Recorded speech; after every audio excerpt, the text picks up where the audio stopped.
Whether you're new to SEO or you're a seasoned vet, I'm going to give you some things to look forward to in 2023.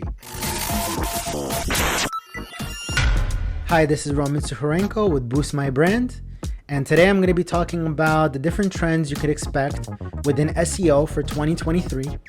I'm going to be counting down backwards, and here we go. So number 10, semantics. Ever since Google's algorithmic update, Hummingbird, in 2013, everything became about quality over quantity. This meant you can't just keyword stuff. It couldn't just be the amount of times you had the keyword show up in the page. Now the algorithm had to get smart enough to be able to understand what you mean or what is your intent for that keyword that you search. So here we are now with semantics as being one of the top priorities. And I know it's been big for the last few years, but I wanted to kind of update it. That's why it's number 10. It's very important when you do your keyword research to understand your keyword clusters. You want to understand your parent keyword. You want to understand what are the different synonyms and versions of those keywords. When you're optimizing for a page or a category or content, you want to make sure that the keywords you're using are relevant and related to each other. Mainly because Google these days will replace whatever you think is smart with whatever they think is smart. Number 9, E.A.T SEO Content. And it's not the kind that you eat, LOL. It stands for expertise, authoritativeness, and trustworthiness. These are the 3 elements that Google's crawlers look for when they're going to index your content. I think this has been the case from the get-go, but this year it's going to be that much more important. So make sure that you're researching your content. Make sure that you're sourcing it. Make sure you're not duplicating it. We all know that. That's SEO 101. But you have to make sure that you're really planning your long-form content. And it's going to be about 3,000 to 4,000 words. Google right now says anything above 2,000.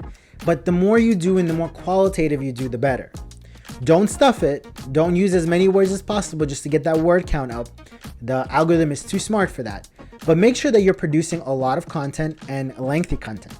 Number 8, Co-citation Link-building. I know a lot of you haven't heard about this, so let me give you a little bit of that lowdown. Co-citation link-building is just a fancy word to say link building without the links. Google's algorithm now, the crawlers, the spiders, whatever you want to call it, they're crawling the web at an exponential rate, and they're getting all that data in every day, all day, many times a day. So the most important thing is that your brand is being mentioned wherever it is on the web. It doesn't matter if it's forums. It doesn't matter if it's in the comment section of a YouTube video. Actually, a lot of social signals are where co-citation link building gets its authority from. So what can you do about this? Well, get your brand out there as much as possible. When I was working with Verizon, I found that getting that many more mentions than AT&T and T-Mobile was the thing that helped us stand out. Number 7. I know you heard this one before. Video and image optimization. It goes on 2 different variations, but ultimately they're part of the same thing. Images. Get your alt tags in.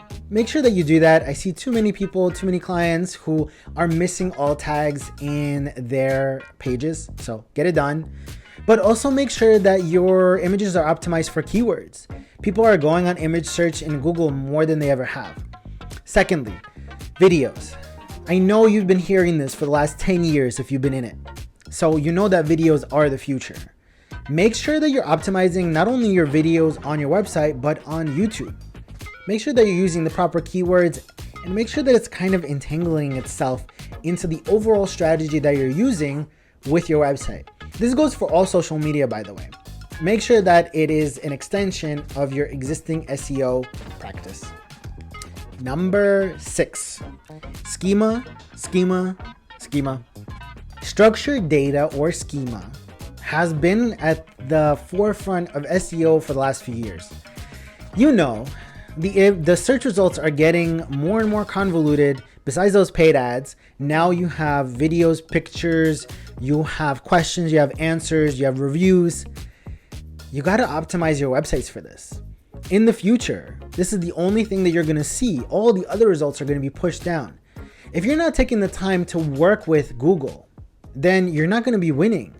They're not interested in you manipulating search engines with the keywords that you're using. That's all cool. But what you really need to be doing is you need to be figuring out what is the purpose of your website. How can you help the end user more? Get those Q&As done. By the way, that's actually very important. If you can do a Q&A page, that is the perfect page for your schema markup.